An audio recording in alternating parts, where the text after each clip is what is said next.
Welcome to the Financer Studio. Today I want to show you how to make this racing themed party setup, including how to apply custom vinyl to slip cover backdrops, as well as making this gorgeous balloon garland to go on top of it.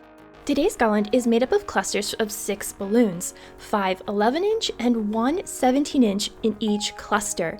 Now I'm going to start off by inflating 2 11-inch balloons at the exact same time until they're almost their full size, and then slowly letting some of the air out so they're anywhere between 8 and 10 inches in diameter for that organic look, before I tie them together by wrapping the nozzles around twice and tying them in a simple knot. Now I inflated 2 11-inch balloon pairs, but my third pair has 1 11-inch balloon and 1 17-inch balloon. I always want to make sure that 17-inch balloon is on the trigger side of my balloon inflator so that I can keep inflating that balloon even once the 11-inch balloon is full and I've pulled it off the inflator.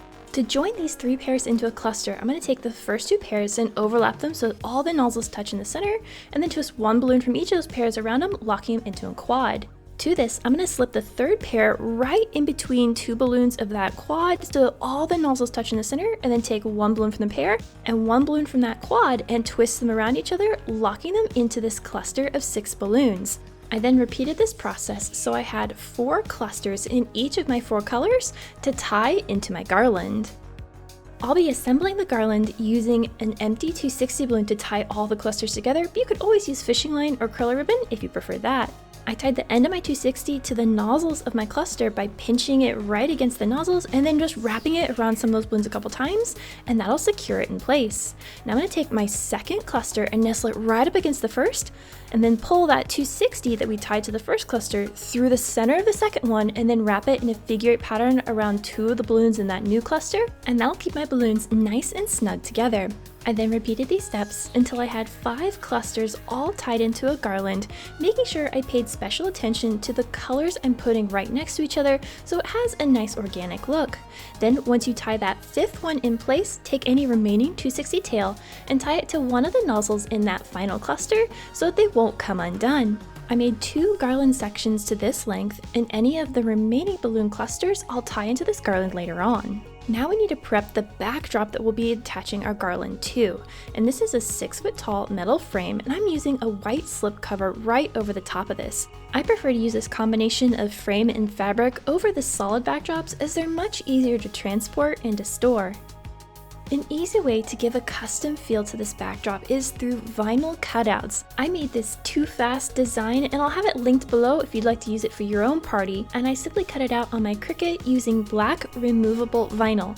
Now it needs to be removable as that will be much easier to get off of the fabric than if you use the permanent kind. Then I just used some transfer tape after I weeded out the design, and I stuck it to the center of my backdrop. Now I want to make sure that vinyl gets some good adhesion, and because the fabric flexes, I've got one hand behind the backdrop and one hand in front to press the 2 of those together to make sure that vinyl gets a good stick. Then I'm going to slowly pull back the transfer tape, working in little sections so I don't pull on the fabric too much and distort my design. This process is made a little easier if you put your hand on the back side of the fabric and press on the vinyl that's already free from the transfer tape, and use your fingers on the front side to slowly pull that transfer tape away from the vinyl. Simple vinyl cutouts like this allow us to make beautiful personalizations to our party setups with relatively little extra effort. Now we need a way to attach our balloon garland to this backdrop, and I'll be using 2 giant binder clips attached right to the frame of the backdrop, one about 1/3 of the way up the side and the other one just where the arch starts to curve. To these binder clips, I'm just going to tie an empty 260 balloon with a double knot, and that's how we'll secure the garland. So take that first balloon garland section and bend it into a C shape so that it curves nicely at the base of the stand, then tie that topmost cluster to the stand using that 260 we attached earlier. Next, I layered on the second balloon section so that the ends of the 2 sections overlap so we don't get any major gaps. Once I was happy with its placement, I then pulled the balloons of that garland over the top of the stand so that the nozzles of each of those clusters are touching the edge of the stand before securing it in place using that 260 we attached earlier. Now I'm going to arrange the balloons in those two garlands so they look like one continuous garland going all the way up the side of the stand. I also want to flare out the base of my garland, so all those remaining balloon clusters that we didn't tie into the garland earlier, I'm now going to tie in using some 260 balloons and flare the balloons out to the left side so our garland kind of looks like a T. Once I'm happy with the shape of the base, I'm then going to tie in some extra 24-inch balloons I inflated and tie those as well as any remaining clusters I have along the base, up the sides, and at the very top of the garland to fill it out. I wanted to reinforce the racing theme of this setup, so I inflated these 36-inch inner tubes they would usually use at the pool. I've inflated 4 of them, and I'll place one on the right side standing up, and then I'm going to balance that out by placing my other 3 inner tubes on the left side. I'm going to lay 2 of those tires flat on the floor and then stack the third one upright so we get a lot of visual interest and texture. These tires are pretty slippery, so to make them stay exactly where I want them, I used a couple pieces of clear packaging tape on the inside of the tires and on the back side so you can't see it, but that little bit of tape will keep them right where I want them. To finish out the balloon garland, I'm going to fill in any gaps with these mini balloon clusters. Each cluster is made from 8 5-inch balloons, and I'm going to use a hand pump to inflate those to 4 pumps of air each, or about 4.5 inches in diameter.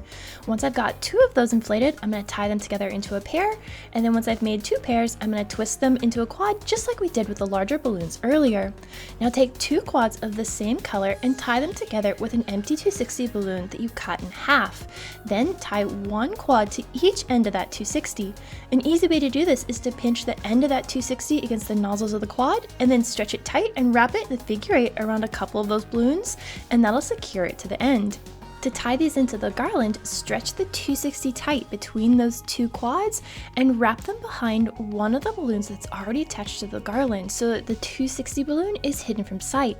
Then you can just play around with the arrangement of those tiny balloons until you're happy with where they're sitting. Now I've gone for a color blocking method, so I'm only putting the tiny balloons right on top of the balloons of the same color in the garland. With all those tiny balloons in place, this design is ready for a party or event.